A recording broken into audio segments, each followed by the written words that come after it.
The dowry system in India is essentially a culturally sanctioned war on women. When a woman gets married in India, she and her family are customarily expected to pay a dowry price to get her married. So they will pay a fee or a series of payments to the groom's family in order to bring wealth into this new clan that she is joining. Now, I have gone to with Passion Life to India 5 or 6 times over the last 6 years. I love traveling in India. The work that we have going on there is headed up by a fantastic, pure-hearted brother, a pastor in Kolkata. He's doing an excellent work. And I have had this discussion with him about dowry several times in the many trips that I have made and all the time that I have spent with him in India. Maybe dowry had an innocent beginning. Maybe it really was an effort to bring the two families together to bond over this marriage. Maybe it really was an effort to start the new couple off on solid financial footing. But over time, greed and corruption have slipped into the dowry system of India and has essentially created a platform for extortion. It contributes also to a societal preference for little boys over little girls. Think about it. If you are a young married couple and you're about to give birth, knowing that getting your daughter married one day is going to cost you a large portion of your accumulated lifetime wealth, might that give you pause in thinking about what it would mean to give birth to a little girl in the first place? Might you essentially prefer to give birth to a little boy than a little girl because of the dowry system? India has a lot of reasons why they prefer boys over girls, especially in some regions, but dowry is a leading cause for many of those things. Essentially, like I said before, dowry is a culturally sanctioned war on the female gender. And it produces a lot of violent crimes, which I'm going to describe and discuss in a minute. It produces a lot of violent crimes against women, but it also leads to the high abortion rates, the high infanticide rates, and the high gendercide rates of India. Those are the three things that Passion Life primarily uses as that's the target area that we are running toward, the places where infanticide, abortion, and gendercide are most concentrated. Now, in India, it is gendercide that keeps us coming back time and time and time again. Yes, the abortion rate is very high, but it is the companion atrocity of gendercide that keeps our pro-life teaching busy. We feel like it is an area that we really need to be investing heavily and deeply in. And dowry might be one of the foremost reasons for the high gendercide rates in India. Now, technically, it has been illegal to exchange or offer or demand dowry in India since legislation was passed against it in 1961. They passed in India what's known as the Dowry Protection Act, or the DPA. Essentially, what it meant was that the government realized that in every strata of socioeconomics and every strata of society, the dowry system had so infiltrated every area of the country that they knew as a government they needed to step in and do something to curb it. So they established the DPA, or the Dowry Protection Act, in 1961. A generation went by and essentially no dent was made in the cultural commonality of dowry being exchanged. So they made addendums, modifications, amendments to the Dowry Protection Act in 1986, to the extent that if there were any violence in your marriage, or if the woman in particular died inside the marriage for any obscure or unknown causes, any violence or death within the first 7 years of marriage would be treated as a dowry-related dispute. That is how prevalent dowry and dowry dispute is in India. More than 80%, I've been told, of all marriages in India are arranged marriages, including Christian marriages.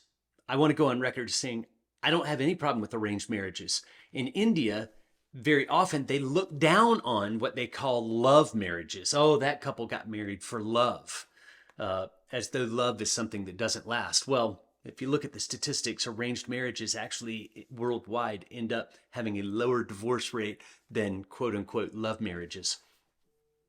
But all that is actually a story for another day.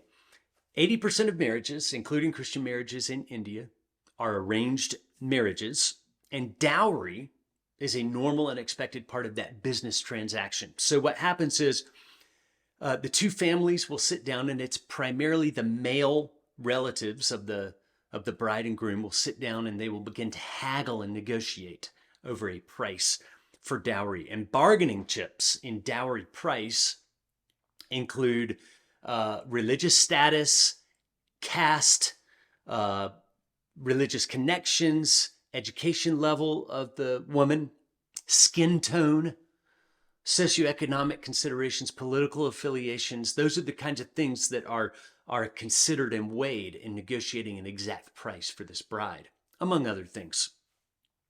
And it's a very secretive thing. It's something that takes place kind of behind closed doors. Now, the government has made a public stand against dowry through the DPA. So they look chivalrous. But because of non-enforcement, it's still happening and essentially amounts to political posturing on the part of the government. The families continue to negotiate and exchange wealth under the table in secret where nobody knows. So everybody wins but the women in this circumstance.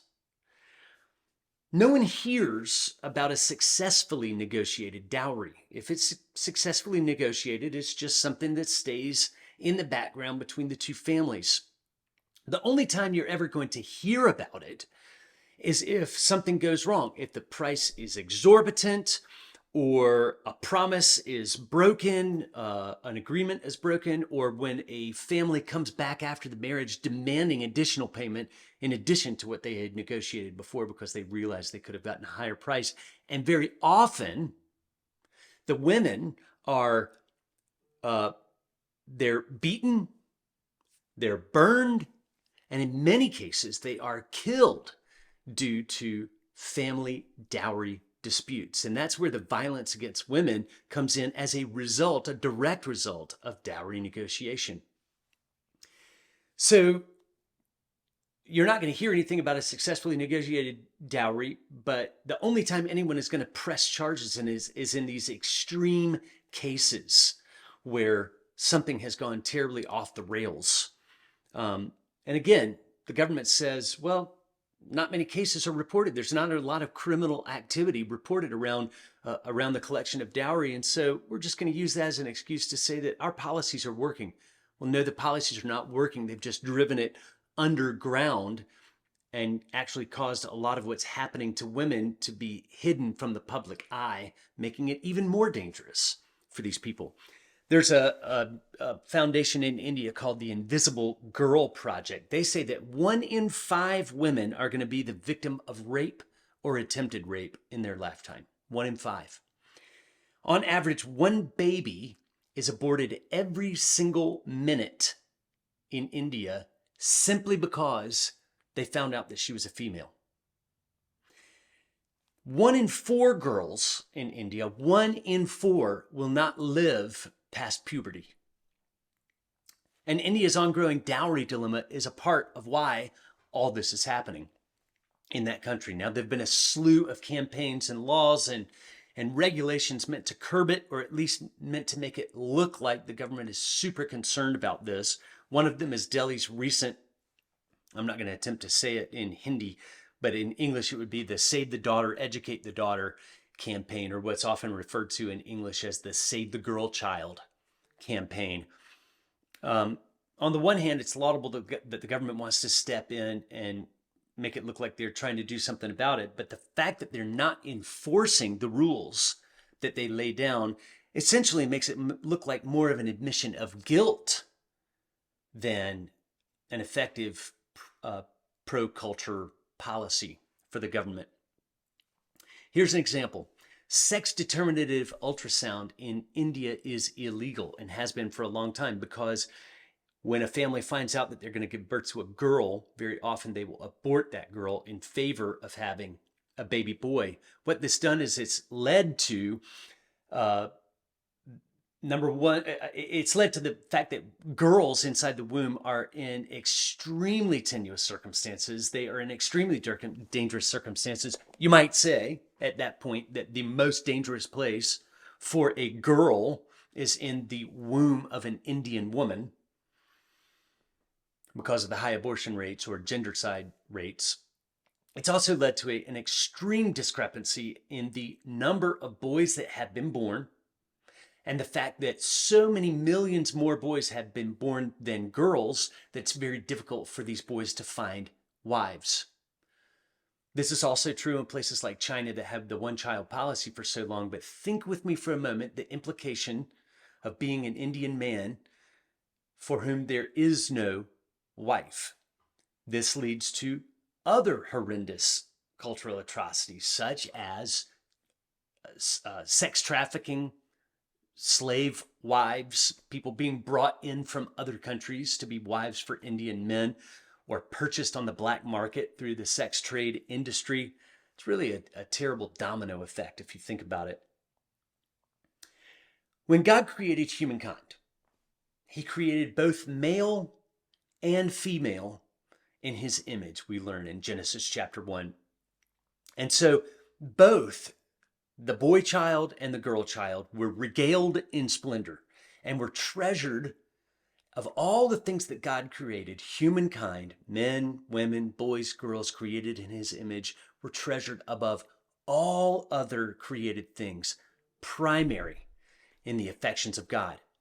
When a woman is purchased by a man or purchased by a family for a dowry price, it degrades her into a possession, something that can be bargained for, and whose value is determined by things like skin tone. Ironically, the exact opposite thing happens when God purchases people. At the expense of his son's blood, he purchases for himself children of God who will become elevated to the status of heirs with Jesus Christ. That's what we learn in 1 Corinthians 6. And that's why we at Passion Life believe that pro-life work, healthy pro-life work, is best served by laying a solid biblical foundation of ethics. Pregnancy help ministries, pregnancy help clinics are wonderful, and that is the action point that we want to see happen. But it is not the best place to start. It's tempting to start by setting up pregnancy help centers. The best place to start, in our opinion, is with biblical ethics. And once pastors begin to understand how to teach their people the value of human life, the consequences of killing or doing nothing to stop killing, and explain the biblical call to rescue the innocent, then those biblical responses, the pregnancy help efforts in response to good biblical theology, are going to be infused with a sense of urgency.